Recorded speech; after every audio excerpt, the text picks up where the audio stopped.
The Dhaba was conceived in 2002 as a classroom project.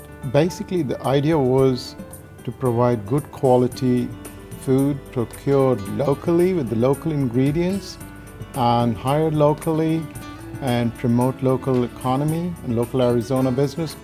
The worst sin is not to hate your neighbors, but to be indifferent to their needs. So what we do is provide free meals every day, like 10 free meals every day.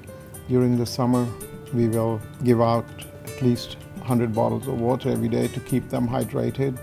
And during the holidays, we have signs on our dumpsters that says, please don't eat out of the dumpsters, come to the front and we will give you a hot meal. My employees call me uncle because I hire locally. We treat them with such empathy and care like they are our own family. I want my employees to finish their education, and those who bring me 3.2 or higher, they get cash awards.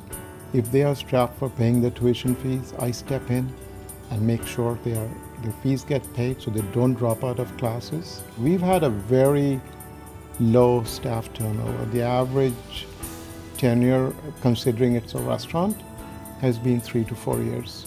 Our success is basically my employees' success. I owe it to them. It's not me or my wife or the building that we have, but it's my people. It's the human capital.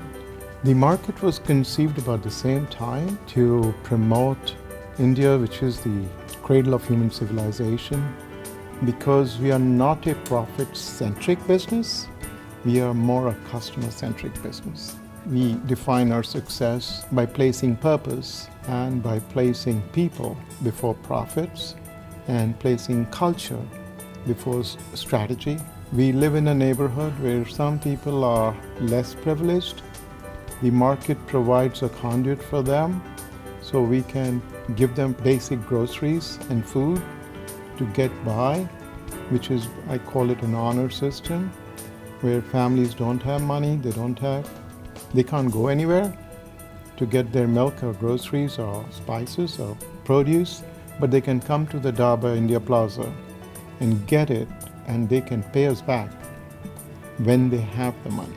Community involvement has been in my DNA. Actually, it's hardwired because my parents were refugees and I grew up as a refugee child in Calcutta, worked with Mother Teresa where I learned about humility.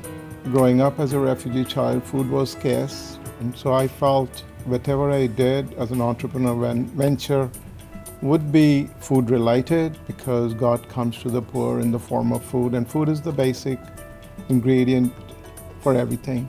The city has been very kind. They have recognized us with the Humanitarian Award, with the Martin Luther King Diversity Award, and a myriad of other awards.